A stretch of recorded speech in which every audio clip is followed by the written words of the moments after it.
This episode isn't just about getting the heroes back, it's a statement. It's the payoff to everything that started back in episode 111, when Liko and the others got completely overwhelmed. That loss is largely what made them go to Blueberry Academy. This rematch with the heroes is where all that training finally gets validated.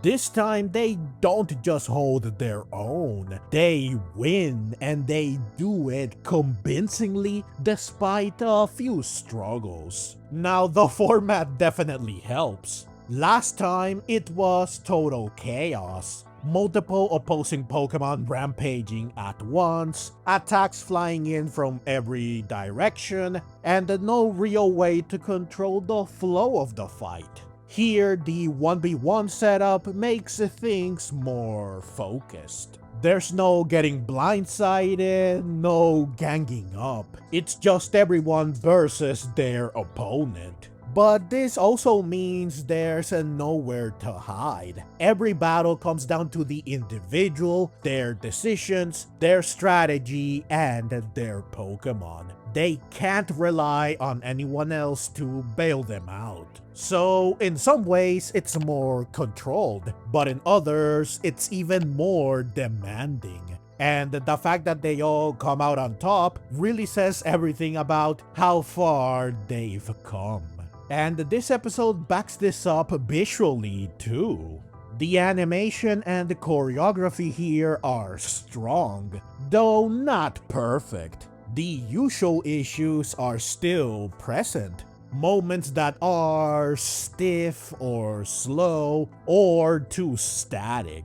But overall, there's a lot to like. You've got Meowscarada and the Kleavor colliding mid-air. The impact sending Meowscarada flying back before Kleavor immediately presses forward again, only for Hatterene to step in. It's fast, it's dynamic, and you can really feel the weight and impact behind it. Then there's Skeledirge and Kilowattrel combining Torch Song and Spark, creating this really cool image of two smaller birds charging forward together against a much bigger bird. Kilowattrel literally and Skeledirge spiritually stepping into that role alongside it. It's not just visually satisfying, it's thematically satisfying too.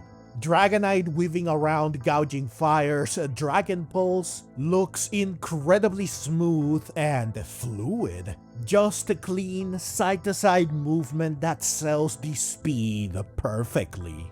The same compliments apply to Moltres chasing Kilowattrel, which is a very similar sequence. Lapras and Zygarde clashing head-on with their moves gives you the classic Pokemon style collision of attacks that builds into a massive explosion. It's simple, but it always works. It's always epic. So yeah, there are a lot of really well executed moments across these 5 battles. But the real highlight is how each battle ends. Liko's win is probably the most stylish. Meowscarada basically turns into a puppeteer, using her invisible threats to restrain Kleavor. And even when Kleavor tries to fight back with Stone Edge, Meowscarada just leaps over the rocks and finishes the fight with a clean and massive magical leaf. It's clever, it's unique to her, and it looks great. Roy's side is just as impressive. Kilowattrel terastalizes for the first time, with its Terra type unsurprisingly being electric, learns a new move, Supercell Slam, a massive upgrade over Spark, and teams up with Skeledirge and the Torch Song to create a flaming electrified bird of destruction that closes the fight in spectacular fashion. This is all amazing, surprising, delightful, and visually incredible, creative, aggressive, and it works perfectly. This combo attack specifically honestly feels like something straight out of Ash's playbook. It honestly reminds me of the thunder armor he employed with Swellow and Pikachu. At this point, Skeledirge and Kilowattrel might genuinely be the strongest duo out of the group. This becomes more difficult to deny when you consider that this time, after two key battles where Skeledirge shined, evolving and learning a new move in the process, Kilowattrel gets to shine in much the same way. It learns a new move with Terrasto standing in for evolution, so they both get equal treatment, which is great. I also love that when things get hairy, Roy takes a deep breath and relaxes, applying what he learned from Drayton, further reinforcing that this episode is all about validating their training, something that is reinforced further by the fact that Roy is not the only one who applies what his mentor taught him. Dot's battle has Goldengo finally make Astonish feel like it should, actually intimidating, and for once, it finally makes this move do something instead of it just being treated like a joke. It creates an opening for Goldengo to lean into what makes it special, speed and mobility. It dances around Arboliva seamlessly with fluid, superb animation. It buys time for Tinkaton to charge up Gigaton Hammer, and it uses Make It Rain spectacularly, like it feels Goldengo controls the field. Because it's made of coins, it even surfs on them, which is fitting and cool. Visually, it's an amazing way to set the stage for Tinkaton to land the final strike. It's clean, epic, a joy to watch, and satisfying.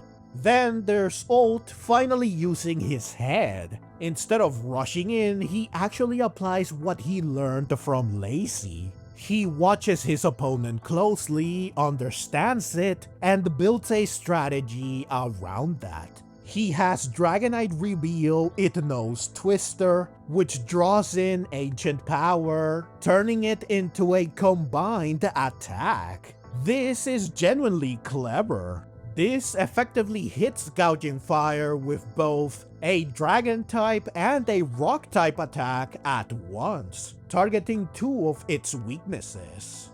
This also feels like something straight out of Ash's playbook, especially with how similar it is to the way his own Dragonite used Hurricane to redirect Dragon Pulse. Finally, Amedio's win is just as smart. He has Zygarde shift forms to avoid damage, reposition, and then finish the fight with Core Enforcer. It's tactical, efficient, and it reinforces how capable he is and how versatile and powerful Zygarde is. So every battle feels earned, and every finish feels intentional. It's all well-deserved and praiseworthy.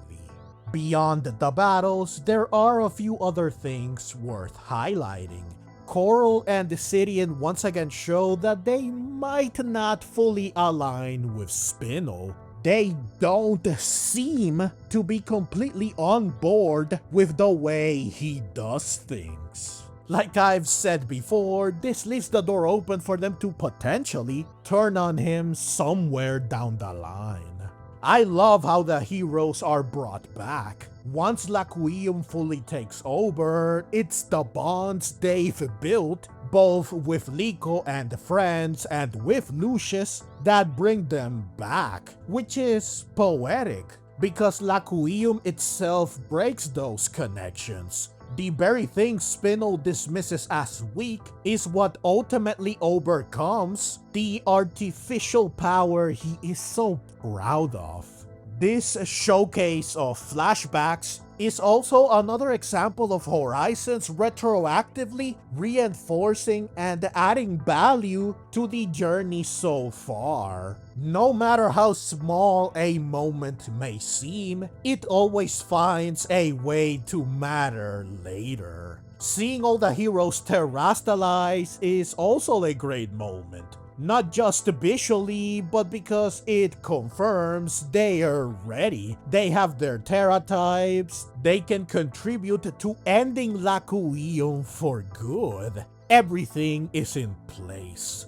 Gouging Fire having Rock as its Terra type though is definitely a strange choice. But it feels more like a narrative decision to make sure all 18 types are covered, since Liko and friends don't have a rock-type Pokémon. Having Gouging Fire reveal that it knows ancient power is a clever way to make such an odd choice make more sense. Amejo mentioning that Zygarde still has more power to offer is a not so subtle hint that complete form is on the horizon. Spinel once again proves just how underhanded he is. Smearing Liko and the others once wasn't enough, and this time he goes even further. He puts on an act, records the whole thing, and twists the narrative to make them look like the aggressors. It's calculated, manipulative, and it just shows that every time you think he can't go any lower, he finds a way. I love that after the battle, Dragonite makes it more difficult for it to beat the father figure allegations. Now, while this episode gets a lot of things right, it's not without its issues. I wish Horizons would slow down just a bit. Packing multiple major battles like this into a single episode works, but it also means none of them get the full depth they could have had individually. The pacing is still solid, and every fight has its standout moments, but it's difficult not to imagine how much more impactful they could have been if they had been given more room to breathe.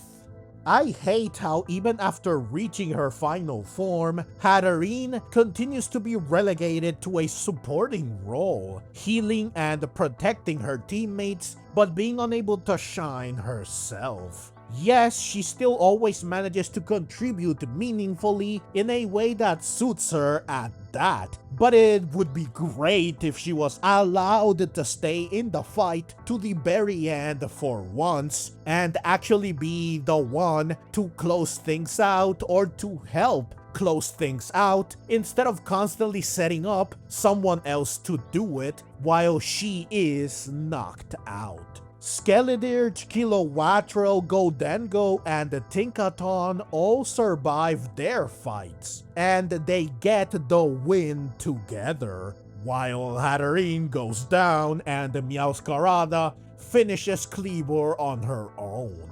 Like, come on! Hatterene deserves to be the protagonist or a co-protagonist at least once or twice in an important battle like this one. I also don't like that after she goes down, Liko prioritizes terrestrializing Meowscarada over withdrawing Hatterene. This to me feels disrespectful. She's just left lying there as the battle rages on. It just adds salt to the wound. Like, at least have the decency to withdraw her and thank her for her hard work. Now yes, maybe this happens off screen, but it really shouldn't. So overall, this episode is fantastic. The battles deliver on almost every front. The growth of Liko and the others is fully validated, and the way each fight is resolved is both clever and satisfying, not to mention visually striking. More than anything, this episode feels like a major turning point, one that really shows how far the characters have come, while clearly setting the stage for what's next in multiple ways, both big and small. This episode is the ultimate payoff to everything this arc has built so far. If you enjoyed this video and wanted to see more like it, feel free to click the links on screen. And if you'd like to support the channel and help me keep making content like this, you can find all the ways to do so in the description and in the pinned comment. Whether it's through a small donation or just watching and sharing, every bit of support means the world to me. Thank you so very much for watching, and let's meet again in the next video.